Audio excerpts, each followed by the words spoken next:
Hello, everyone. Joining us here on the Wave Now studio. I want to take you outside. We can pull up a bit of a feed from our crew out there outside of the federal courthouse.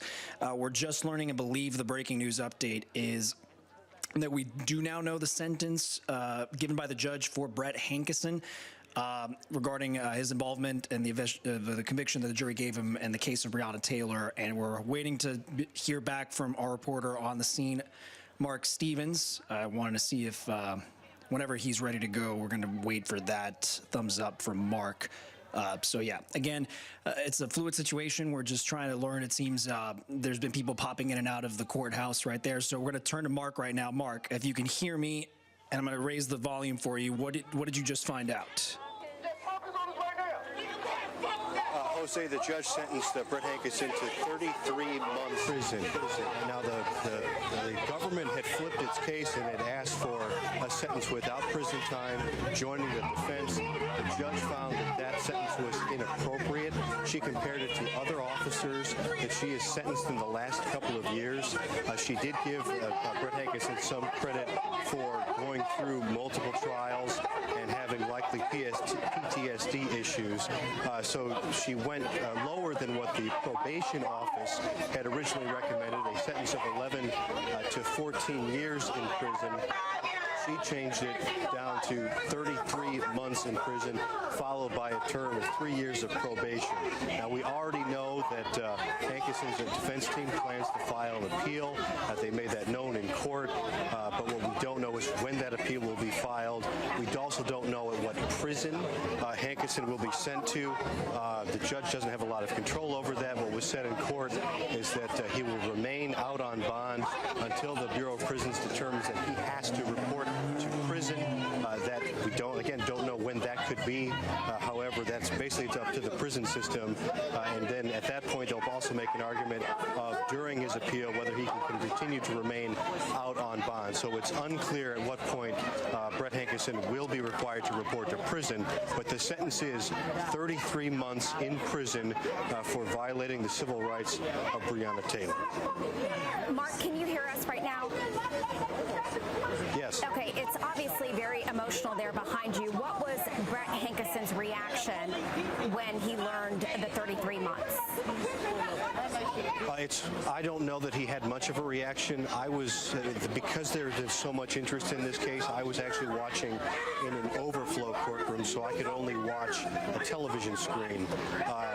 So from the screen, I don't have the resolution to see his reaction. He seemed not to have much of a reaction. I couldn't tell you for sure, though, because I was not in the actual courtroom. Mark, speaking of reactions, obviously when we heard from the DOJ, they were saying just 1 day with time served. Protesters, folks on the other side, were hoping for that full 14 years that we had heard early on. This kind of is on the lower side, but it's still nearing 3 years in prison for Brett Hankison. So it's loud behind you, seems tense. This morning we know it was very tense with several arrests. What's the mood around you as you sit and deliver this report? Well, just hearing there's obviously anger from the protesters as the judge was wrapping up, people were leaving the overflow courtroom. I think it's important to note the judge basically told the U.S. government, the new prosecutor on this case, that she did not find their reasoning appropriate at all. She said, you're going 180-degree opposite and now arguing that even though you respect this jury's verdict, you're saying that the crime, it doesn't, the punishment doesn't match the potential crime. She pointed out that violating someone's civil rights is a crime that Congress has passed, and that for her to just sort of ignore that, to say that there was no injury, wouldn't be incorrect. Now, the big argument that they had is that 11 to 14-year prison sentence is based on calculating the crime on an attempted murder charge. They changed that to an aggravated assault charge based on the factors. That's what brought that sentence ultimately down. Sorry, now you can hear the protesting that just started up. It's difficult to hear, but that's a lot of what was going on in court today. Ultimately, the judge finding that a sentence of time served or just probation would not be an appropriate punishment. She chose 33 months for Brett Hankison. today's sentence from the judge took quite a bit of time.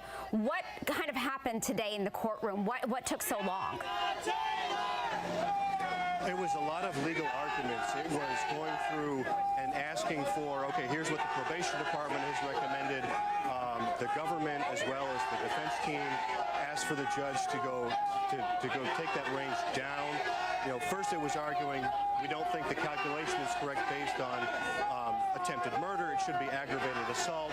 The judge agreed with that, but then the defense team, as well as the government, were asking for downgrades and more legal arguments, saying that Brett Hankison has had to go through multiple trials, and really the government's big argument is they were saying that they didn't believe, even though there was a jury verdict, they were making the argument almost politically, saying we think that the government would have done something different under this particular administration. I want to be clear, they didn't say that specifically, but the judge reacted to that, saying that she was not going to let politics into her courtroom, the legal forum.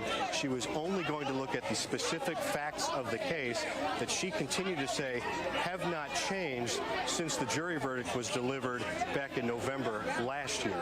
So it was a lot of legal wrangling ultimately to get down to the sentence, which the judge began speaking on the full sentence about 5:30, 5:45. We didn't get her final sentence until just after 6 o'clock. Mark, getting a scope of your surroundings right now, this morning, before we even knew what this sentence was going to be from the judge, there were dozens of protesters out there, maybe anticipating exactly what was going to happen, a lighter sentence, something that they were going to be unhappy with. How many people would you estimate are out there right now, and has the crowd, you've only been out of this courtroom for 10 minutes or so, but has it been in this amount of time, now that the word is getting out about what the sentencing is, has the crowd been growing? Are you getting a sense of where this is moving as we head into the evening? I would say the crowd is about 30 people. I don't get the sense that it's growing, but that could change it as we wait for more people to come and react. It's unclear at this point whether the government will come out and answer any questions. I know we'll have another crew that is keeping watch to try and talk to Brett Hankison's defense team. Unknown if they'll talk to us either, given the fact that they already have said that they plan to appeal. I will say there were about I think 6 members of Taylor's family that were speaking in court. Tamika Palmer was the very first to give a victim impact statement. She and all of the family members asked for the maximum punishment allowed by law. They are very frustrated that the government would have recommended the time served sentence. In fact, Tamika Palmer said that she hadn't even talked to the new prosecutor who's on the case, and she was upset that that prosecutor didn't even know who she was when she was in the courthouse. So there's definitely a lot of anger from the family. You're hearing some anger from the protesters, but again, the judge determined that a 33-month prison sentence is what the law requires. All right, Mark, thank you so much for your thorough reporting tonight. Again, 33 months for Hankison. We're going to have much more coverage tonight at 7.